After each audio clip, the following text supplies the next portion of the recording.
Pourquoi dit-on « soupe » dans les expressions françaises? Comme pour chaque épisode, c'est moi qui vous sers la soupe.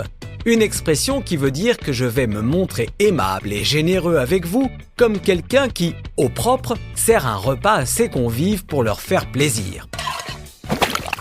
Notez que cette expression « servir la soupe » peut aussi prendre un sens complaisant pour désigner celui qui, en servant la soupe, sert aussi ses intérêts personnels.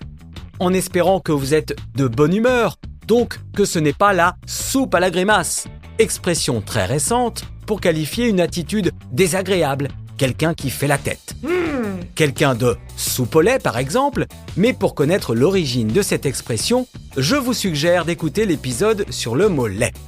En attendant, intéressons-nous à l'expression « cracher dans la soupe », qui signifie critiquer ce qui subvient à vos besoins, mépriser ce dont on tire un avantage, car ici le verbe « cracher » est synonyme de « mépriser », et la soupe est le symbole de tout ce qui nous nourrit, ce qui nous est profitable, et donc cracher dans la soupe résume l'idée de mépris pour ce qui est indispensable à notre survie.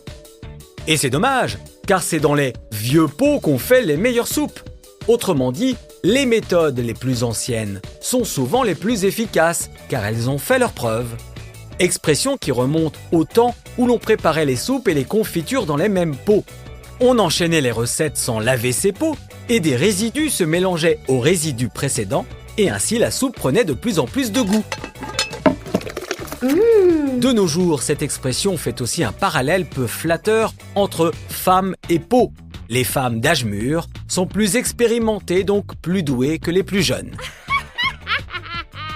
Toujours dans la délicatesse, l'expression « gros plein de soupe » qui s'adresse aux personnes rondes ou en surpoids donc, sous-entendu plus empotées que les autres. L'expression est notamment devenue populaire grâce aux aventures de Tintin où Hergé l'utilise comme une petite insulte non vulgaire. Le fait d'aller à la soupe l'est presque vulgaire, car il s'agit de profiter d'avantages matériels en renonçant à ses principes.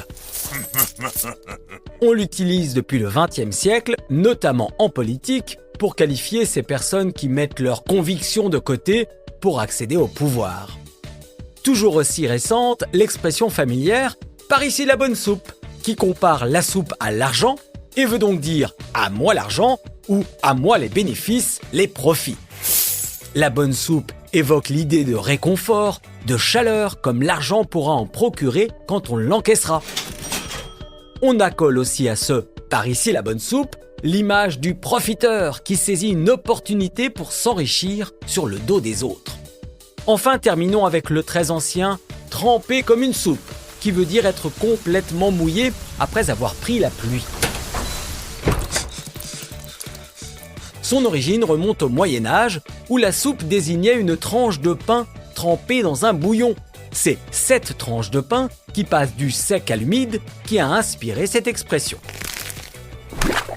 Sur ce, je vous invite à écouter l'épisode sur le mot « cheveux » pour tout savoir de l'expression « comme un cheveu sur la soupe ». À bientôt.